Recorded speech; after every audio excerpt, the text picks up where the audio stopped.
Nakaantabay na mga ospital para sa mga mapuputukan mamayang pagsalubong sa bagong taon at karamihan pa rin na mga naputukan, mga batang gumagamit ng iligal na pikulo. May live report si Dante Perez. Dante?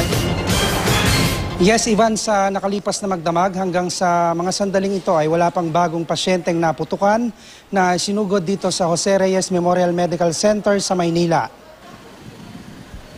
Kahapon, dinala rito ang isang 11 taong gulang na naputukan ng pikulo, habang ang isa naman ay naputukan ng fireworks. Kapwa naman sila nakauwi matapos magamot. Pasibo, hindi sila mismo ang nagpapaputok at nadamay lang habang dumaraan sila nang mangyari ang insidente. Sa pinakahuling tala ng JRRMC, umabot na sa 20 ang bilang ng mga isinugod rito magmula December 21 hanggang ngayong araw. Pero mas mababa pa rin daw ang bilang na ito kung ikukumpara sa kaparehong panahon noong isang taon.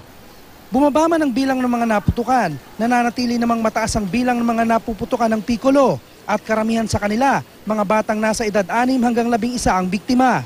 Lahat naman ng naputukan ay nakauwi na, maliban na lamang sa isang 20 taong gulang na lalaki na kinailangang i-confine matapos maputukan ng Quinton bomb.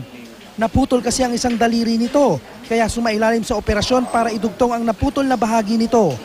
Sa ngayon ay nasa maayos na kalagayan na ang naputukang biktima at nagpapahinga na ito.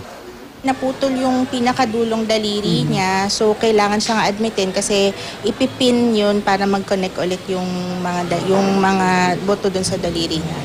So, kumbaga ma'am, na-repair naman? Oo, na-repair naman. For possible discharge na siya, siguro bukas.